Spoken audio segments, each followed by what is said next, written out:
Olá pessoal, eu sou a Elisa do Abaf Desencana e hoje eu venho responder a tag maravilhosa que eu gostei muito, da G do Femme Fatale. Ela fez uma tag Tattoo Lovers e eu achei o máximo, porque eu tenho tatuagem, eu adoro tatuagem e acho que então vamos embora pra tag da G do Femme Fatale Tattoo Lovers. Só que assim, essa pergunta número 8, eu vou ter que abrir meu coração, então vocês se preparem, tá? Deixa chegar na 8. Vocês se preparem, que vem bomba.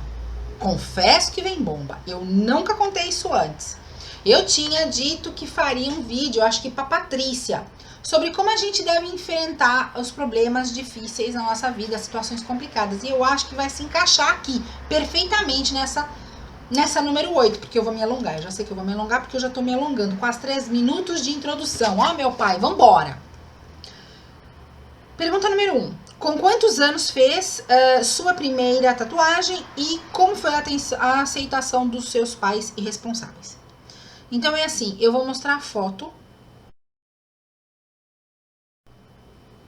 da minha primeira tatuagem. Eu deveria ter mais ou menos 27, 28 anos. Não tenho certeza.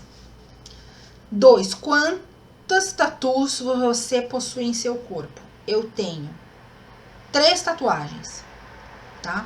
3 tatuagens. 3. Você opta por tatuagens com significado para sua vida ou apenas por estética? Era o tempo em que fazer tatuagem era um ato de rebeldia. Agora já não é mais. Agora é mais por estética ou porque você... Todas as tatuagens que eu tenho têm um significado na minha vida.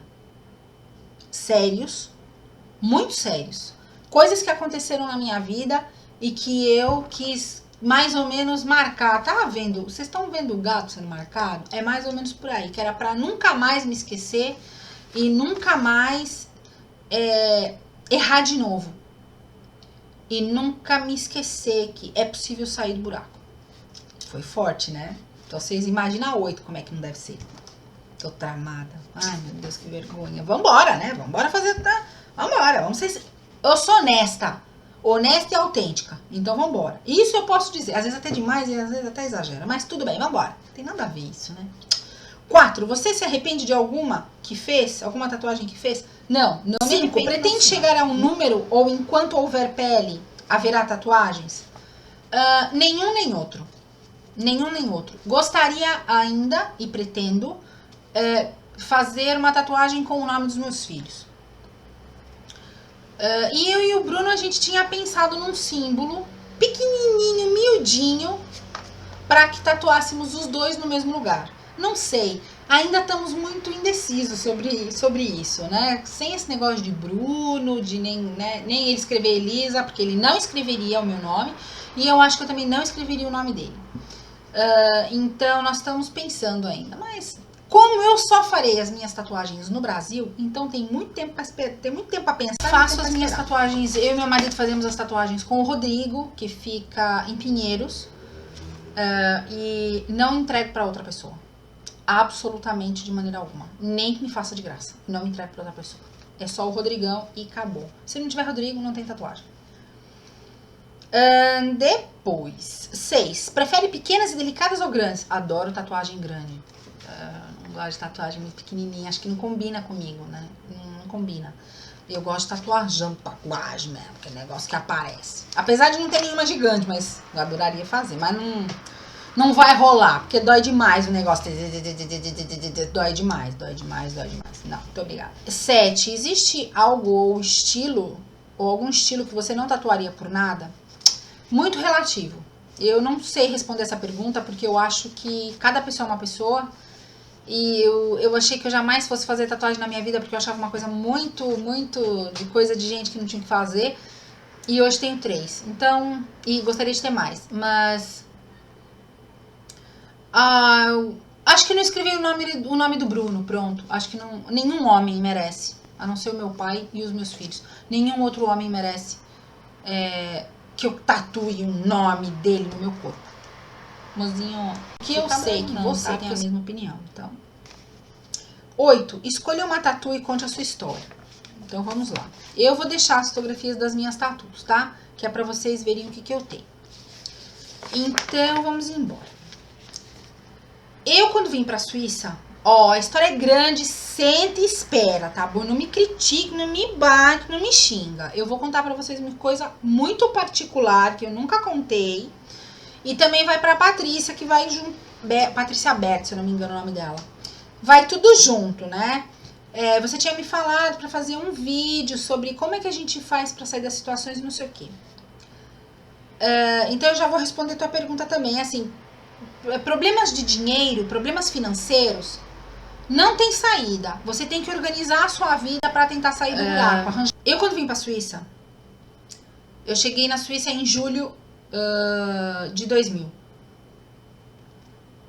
No inverno de 2000 para 2001, né, janeiro e tal, eu comecei a namorar com um moço. Um moço que é português, né? Tinha flertado com ninguém, nunca tinha curtido, nunca fui dessas coisas, porque depois que eu entrei na faculdade, eu era só faculdade, eu era só livros, eu era muito... E eu tinha outras coisas que eu não me ligava nisso. Eu vi muitas amigas se humilharem, se ajoelharem, pedir perdão, o cara era rico, ela era... Ai, umas confusão assim na vida que a gente vê. E eu dizia que eu nunca ia passar por essas coisas. Vamos lá. Então, eu conheci esse rapaz, que também trabalhava comigo no mesmo lugar, no mesmo restaurante, no mesmo hotel. E ele era muito legal, tal, ele era um pouco arcaico, um pouco... Não era tão despachado como eu, assim. Eu digo em pensamento, tá, gente? Eu não digo em trabalho. Ele trabalhava maravilhosamente bem, era um dos melhores camareiros que tinha, um dos melhores garçons que tinha ali. E muita coisa que eu aprendi com ele. Só que, sabe, mas eu entendi aquilo, porque ele era de uma aldeia pequenininha, na época, era uma aldeia muito pequenininha, em Portugal, Amarante. Ele nasceu em Amarante, era uma vilinha muito pequenininha, onde todo mundo falava de todo mundo, onde você não podia soltar um pum, que todo mundo ficava sabendo, todo mundo ficava olhando. Eu não, era uma moça, né, que já tinha feito universidade, eu vinha do Brasil, eu vinha de outra mentalidade e tal.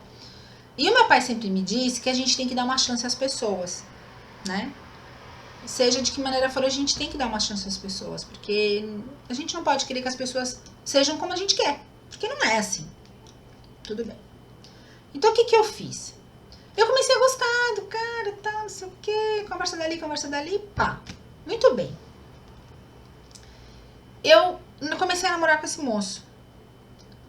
Muita gente foi contra, muita gente foi a favor. Inclusive, eu tinha uma tia, que foi a tia que me levou pra trabalhar naquele hotel, ficou contra mim. E depois eu tive vários problemas familiares por parte dessa tia, tudo por causa de começar a namorar com esse rapaz. E depois tinha meu pai e a minha mãe desesperados no Brasil.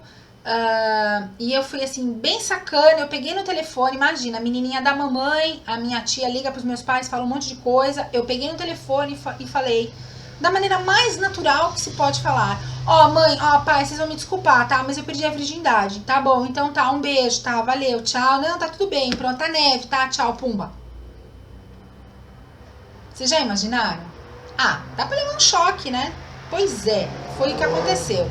Eu tinha o quê? 24, 25 anos. Sim, foi tarde. Não vem fazer comentário sobre isso que eu vou ficar sem graça. Foi tarde, mas não interessa. Eu sou assim. Muito bem. E era tudo legal, tal. E aí a gente começou a namorar e tal. E tava indo tudo bem. E eu comecei a perceber qualquer evolução na maneira de ser, na maneira de pensar dele. Eu fiquei feliz, tal.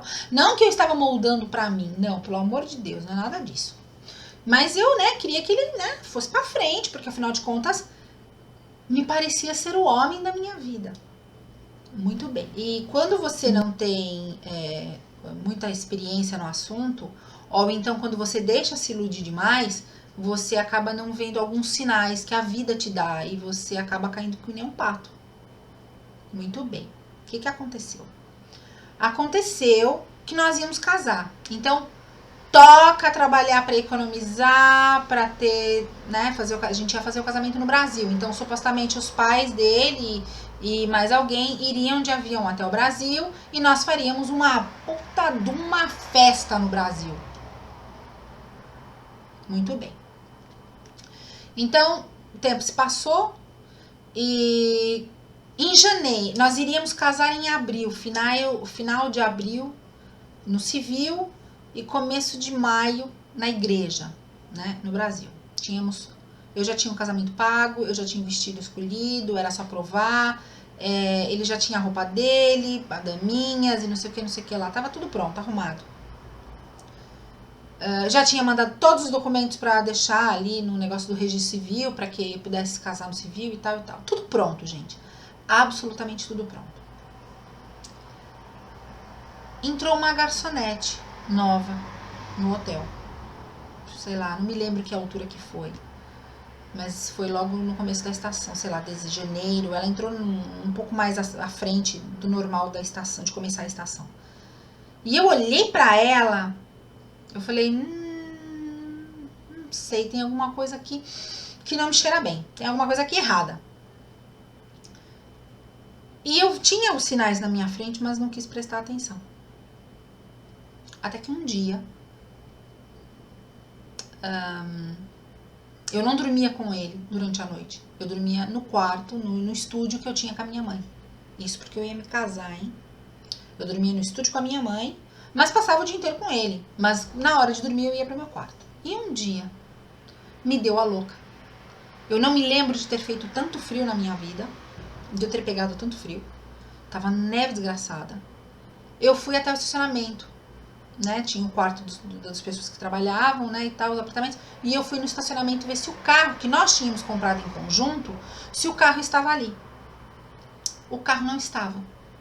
Agora ficou com luz de repente, olha que legal. O carro não estava ali. O que eu fiz? Eu fui para uma esquina onde ele, para entrar com o carro na garagem, teria, né, no parque de estacionamento, ele teria que passar por ali. Então eu fiquei sentada em cima do gelo durante 1h30, 2h30. E eu vi ele passar com essa garçonete dentro do carro. Muito bem. Vocês não imaginam o que foi ter que ir trabalhar no dia seguinte, horas depois, porque eu, claro que não dormi, tendo que olhar pra ele e sabendo do que estava se passando. E ela tava aos beijos e tal, amarrada nele e tal. Muito bem. Ele, parecendo que fosse como se ele tivesse adivinhado, porque ele não me viu. Ele virou pra mim e falou que não poderia mais casar. Nessa altura, a mãe dele, ele estava fazendo um tratamento de quimioterapia no IPO, ali no Porto. E ele falou que não iria mais casar, não iria mais ao Brasil. Ele não iria mais ao Brasil casar. Então, se eu quisesse, que eu casasse em Portugal. Porque a mãe dele estava muito mal, que a mãe dele estava na beira da morte, a mãe dele tinha piorado e que ele não iria ficar longe de casa. Tudo bem. Que ela não poderia, supostamente, fazer a viagem. Muito bem. Só que ali eu percebi, a coisa começou a se enrolar. E eu, uma vez, entretanto, passou-se... Isso aconteceu em 2-3 dias, tá? Isso aconteceu em 2-3 dias. Não é que isso tenha durado muito tempo. Não, essa bagunça aconteceu em 2-3 dias. E aí teve um dia que eu fui à igreja, chorei. E ele foi ter comigo. Foi atrás de mim. E eu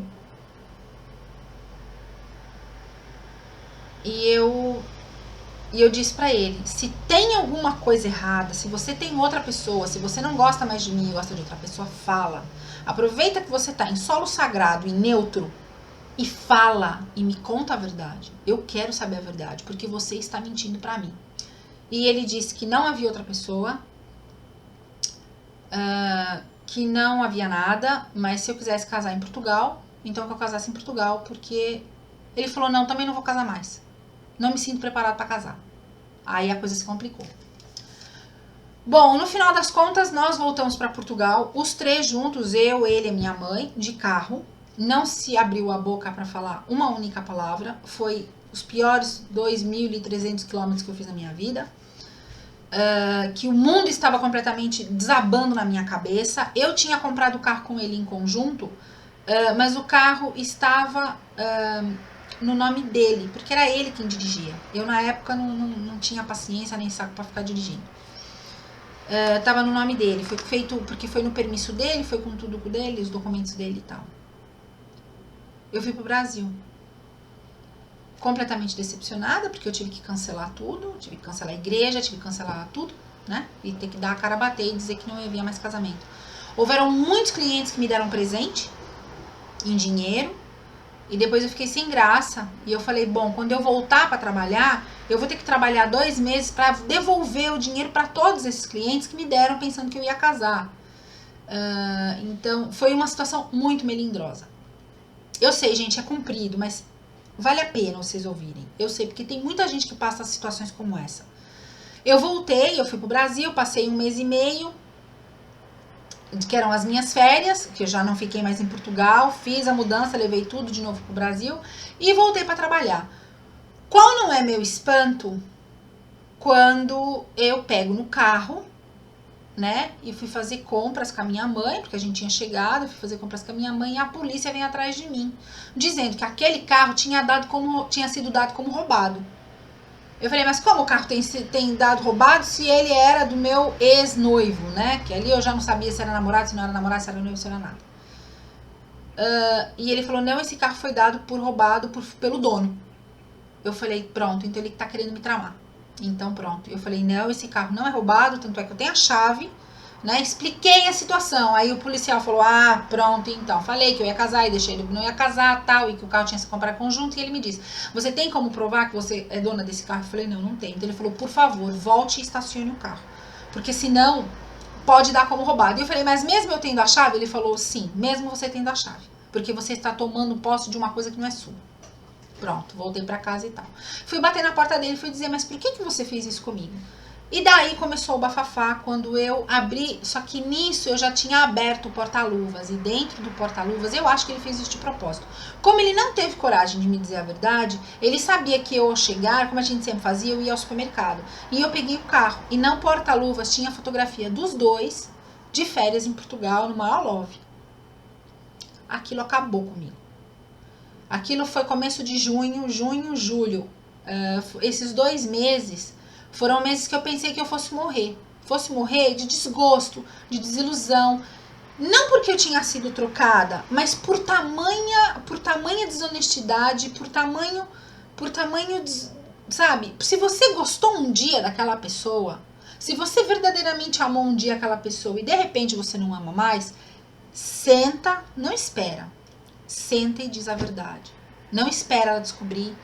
Se eu já tinha visto eles no carro, né? Mas eu achei, na minha ilusão, que não era nada. Eu fui burra, fui muito burra, gente. Muito burra, porque aconteceram outras coisas que realmente eu fui burra de marré, fui trouxa. Mas valeu a pena. E eu me lembro que junho e julho naquele ano foi assim os piores, porque eu trabalhava com ele e eu trabalhava com ela, né? Porque ele, entretanto, subiu de cargo, ele fazia chefe de rangue. E nós duas éramos garçonetes. Só que ela era a garçonete dele e eu era dos VIPs do outro lado. Só que quando ela barrava comigo, ela me empurrava, ela punha o pé na minha frente, tal, não sei o quê. E eu falei pra minha mãe, eu não vou pedir a conta, porque pedir a conta é arregaçar o pau da barraca. Eu não vou pedir a conta, porque eu não fiz nada de errado. E assim, eu nunca dei barraco, eu nunca falei nada, eu nunca xinguei, nunca fiz nada. Depois, alguns episódios aconteceram, eu chamei a polícia, o diretor não gostou desse tipo de coisa, porque ele tava vendo que tava interferindo no trabalho, porque depois a gente começou a discutir, ele vinha me ameaçar com faca, não sei o que, não sei o que lá, bobó, e umas coisas horrorosas. Nunca me tocou, nunca me pegou, nunca fez nada, mas... Então, um dia... Eu me lembro que foi no final de julho, o diretor chegou pra mim e perguntou como é que eu tava. E eu falei que tava bem, porque naquele período eu devo ter emagrecido para uns 10 quilos, porque a única coisa que eu fazia era tomar Coca-Cola e fumar, eu não fazia mais nada. Mas a minha mãe, ela não dizia muita coisa, ela só me dizia, um dia você vai ajoelhar e vai agradecer a Deus por não ter se casado com ele, porque a minha mãe não gostava dele. Meu pai era imparcial, meu pai era, se você tá feliz, eu também tô feliz. Mas a minha mãe nunca gostou. E outras pessoas também. Tivemos muitos pontos positivos e pontos negativos. Muitas pessoas que diziam que dava jeito, não dava jeito, tá, não sei o quê. Mas, né, o coração é que manda e pronto. E depois, o diretor chegou pra mim e disse, olha, você tá bem? E eu falei, tô, né? Ele falou, e você... Eu falei, o que eu posso fazer? Ele não me ama mais, ele não gosta mais de mim, não quer mais casar comigo. Tudo bem, paciência. Tá sendo difícil? Tá sendo muito difícil ter que conviver com os dois. Por toda essa confusão que eles estão tramando. E eu tô tentando me segurar. Eu falei pro diretor, eu tô tentando me segurar, mas eu não sei até quando eu vou aguentar. Provavelmente eu vou ter que pedir a conta, porque eu não vou aguentar mais tempo assim. E o diretor, porque era assim, eles os dois eram funcionários extremamente capacitados pro trabalho. Então, em nenhum momento eu pensei que eles pudessem ser mandados embora. Ou que pudessem pedir a conta. Porque também era uma questão de orgulho estar ali comigo, né? Tendo que me confrontar. Era complicado, a situação foi muito complicada. E o diretor virou pra mim e falou, então a partir do dia 1 de agosto, você vai ficar melhor. E eu falei, por quê? E ele disse, porque os dois receberam uma carta de despedimento e os dois vão embora a partir do dia 1 de agosto, eles não estão mais aqui. Eu levei um choque. Por quê? Porque eu tinha dias antes, eu tive uma crise de choro muito grande. E a minha tia tinha me dado um papelzinho, uma folha, com a novena de Santa Rita de Cássia. Você acredita? Quando você tá doendo o teu coração, você quer saber de Santa Rita, você quer saber de Deus, você quer saber o raio que o parta, você não quer saber de santos, você não quer saber de ninguém, você quer saber que os seus sonhos foram destruídos, a tua reputação foi humilhada, você foi humilhada, você foi pisoteada, você foi arregaçada e você não sabe como se levantar. Você fala, como eu faço agora?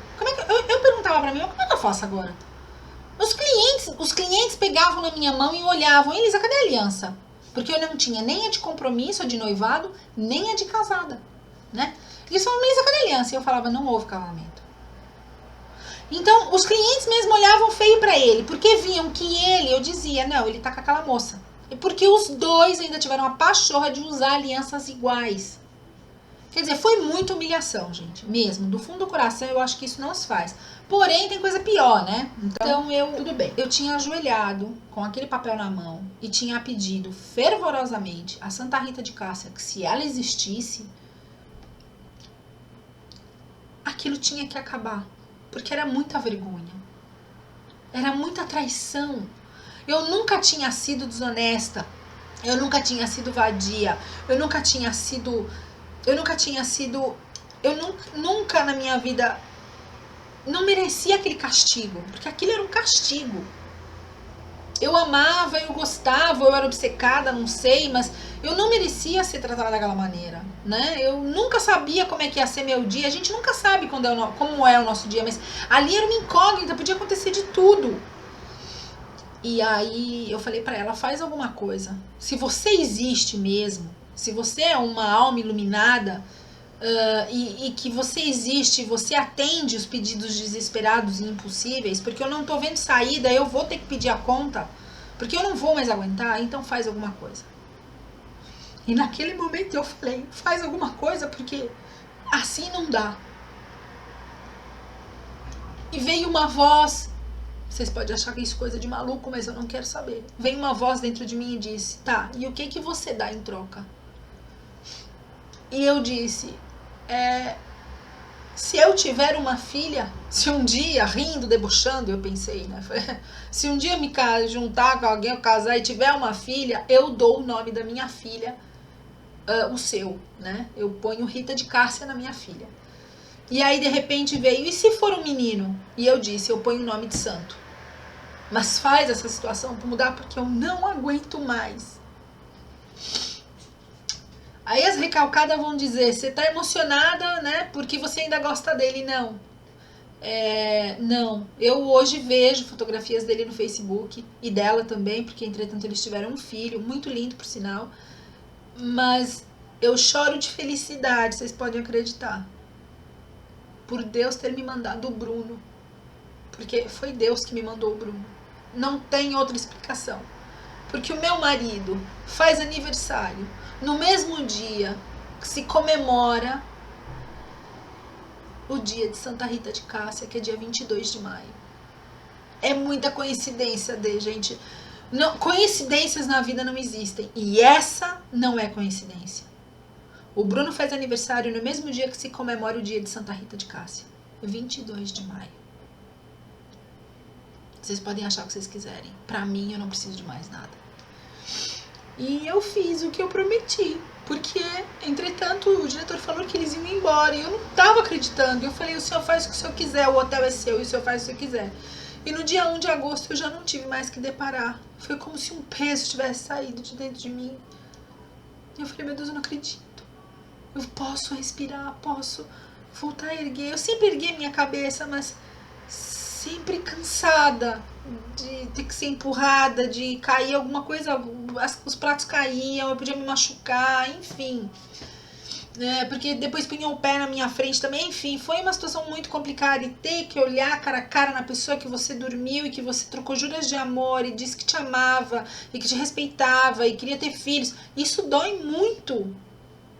Isso dói demais. Eu digo sempre ao meu marido, você nunca passou por uma situação dessa, agradece a Deus, abençoado seja, porque é muito difícil, é muito desesperador, é muito humilhante. E quando o meu José nasceu, eu disse a ele, por isso na saga de procurar um nome para o José, porque eu disse, tem que ser nome de santo. E com a graça de Deus, Deus é tão bom, a vida é tão bom e te proporciona e te coloca. E eu coloquei o nome dos avós, dos homens da família, sem querer. Porque José era o nome do pai do meu marido e Luiz é o nome do meu pai. Ficou José Luiz. E quando nasceu, quando eu soube que era menina, eu sempre soube que era uma menina, eu sonhei também, enfim, não vem ao caso. E eu falei, eu pedi pro Bruno, eu falei, posso colocar a Rita de Cássia? E ele falou, pode colocar a Rita de Cássia. E eu pus o nome da Rita de Cássia. E eu fiz a tatuagem de Santa Rita, a imagem que eu vi num livro, que meu pai me comprou um livro sobre a história da Rita de Cássia. Eu não sei o nome da pessoa, eu sei que é uma pintora que fez a foto de introdução do livro, né? E eu peguei essa foto, eu peguei esse desenho, levei pro Rodrigo, eu falei, Rodrigo, eu quero idêntica. Só que era assim, eu para fazer tatuagem, eu sou um sofrimento. Eu tinha feito já um dragão, né? Quando isso aconteceu, quando eu fui ao Brasil, que ele não me queria mais e que não ia ter casamento, eu fiz um dragão. Dragão é força, né? E eu falei, tudo bem, essa eu vou passar por isso. E eu mal sabia o que estava à minha espera. E eu fiz a Santa Rita de Cássia e meu pai também foi atrás, porque eu fiz uma pequena oração, que eu não vou dizer o que é, não é preciso, e pedi para traduzir para um dialeto japonês do norte, do Japão, que já até acho que está perdido esse dialeto. E eu tinha feito a tatuagem e eu tava ali meio desesperada, porque eu não tinha certeza que aquelas letras em japonês no dialeto, meu pai pagou para aquilo, pagou para uma pessoa. E eu não tinha certeza se aquelas letras estavam certas. E eu tava na dúvida, já tinha feito a tatuagem, eu não podia gritar, eu não podia falar palavrão, eu não podia dizer nada. Eu fiz a tatuagem calada. E o meu pai tava comigo. E depois eu fui tirar cópia ali no centro da cidade, perto do antigo mapping. E eu lembro que eu levei o desenho e os dizeres em japonês, que era pra tirar uma cópia. Não sei por que eu tinha que fazer essa cópia. E a senhora da banca era japonesa. E ela olhou pra mim e falou, nossa, que lindo. E eu falei, é bonito o desenho. Ela disse, não, o que tá escrito foi você que fez? Foi você que escreveu? E eu falei pra ela, o que tá escrito? E ela traduziu exatamente da maneira que eu tinha feito. Então significava que realmente estava certa a tradução, não estava errado. A vida me proporcionou saber que realmente estava tatuado em mim algo que realmente estava correto. Porque às vezes acontece, gente, uma perninha muda todo o sentido da frase, sabe? Vocês sabem aqueles símbolos e aquelas perninhas? Japonês é um negócio complicado, japonês, árabe, é coisa complicada, porque se você mudar ali alguma coisa já não dá mais jeito. Então, agora, meu recado para todo mundo que sofre neste momento por amor. Não quem deixou, mas quem é deixado. Não quem amou, aquele que continua amando. Porque numa relação dessas, sempre tem um que deixa de amar primeiro do que o outro. Então, quem ama ainda, sofre mais, óbvio. Então é assim, não se desesperem. Porque parece tudo muito negro, você não vê mais graça em ninguém, você não tem vontade de comer, ou você se afoga na comida, ou você bebe demais, ou você... Não façam isso. Sabe por quê? O tempo. A minha mãe cantava uma música pra mim que era assim...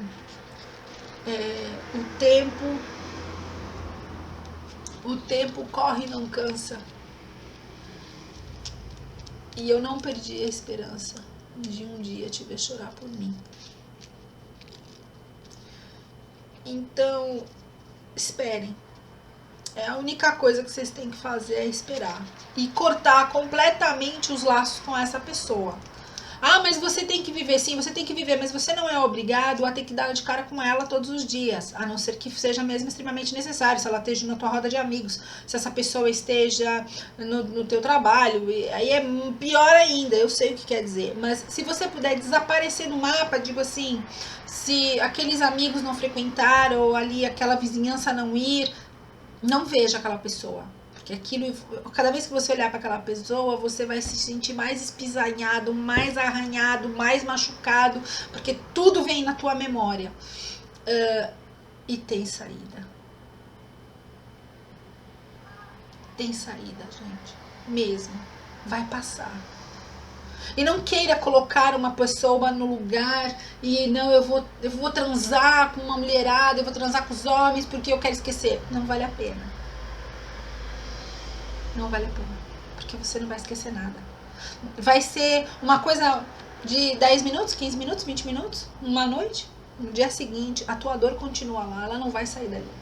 Ela vai sair com tempo, com sabedoria, com esquecimento, com aceitação. São várias fases, né? Primeiro é a fase da revolta, que o mundo vai acabar e que... Primeiro é a fase da revolta. Por quê? Por quê? Por quê? Por quê? Por quê? Por quê? Por quê? Por quê? Por quê? Você chora. Por quê? Por quê? Por que comigo? Por que comigo? Por que comigo? Depois é a fase da raiva. Desgraçado, por que ele fez isso? Não sei o que. Você já não chora tanto. Se é que você tem lágrimas pra chorar. E depois a tua vida começa a mudar e começa você ver realmente que foi a melhor coisa que aconteceu. E você começa a aceitar o que te aconteceu. Até o quarto passo, que é o esquecimento. Você realmente esquece. E hoje eu vejo as fotos no Facebook. Não nego, eu vejo. Não vou lá sempre, por amor de Deus, mas aconteceu de eu ir lá, por lá, umas 2, 3 vezes. E olhar mesmo e ver. Como você me fez sofrer. Mas passou. E hoje... Eu tenho um marido sensacional que Deus me deu de presente. É um presente que Deus me deu. O Bruno é o meu presente de Deus. Eu sou tão abençoada. Por Deus de presente. 7 anos mais novo, mas me deram o Bruno de presente. Eu não poderia pedir um homem que fosse mais maravilhoso que meu marido. Nossa história também foi conturbada. Não tinha nada de gostar, era só atração física e tal. E acabou em casamento e acabou em 2 lindos filhos. E a gente sempre relembra isso. Então, não se desespere. Vai passar. Vai ser mais tranquilo, vai cair no esquecimento. E quando você começar a ver que a sua vida tá indo pra frente e que você não precisa mais daquela pessoa pra viver, porque a sua vida não vai acabar, o seu mundo não vai, a história não vai acontecer nada. Aí você vai ajoelhar e dizer: Pai, obrigada por ter tirado esta pessoa da minha vida, porque ela não me merecia. Espero que vocês tenham gostado da tag. Peço desculpas por ter ficado tão grande. A gente se vê no próximo vídeo. Tchau.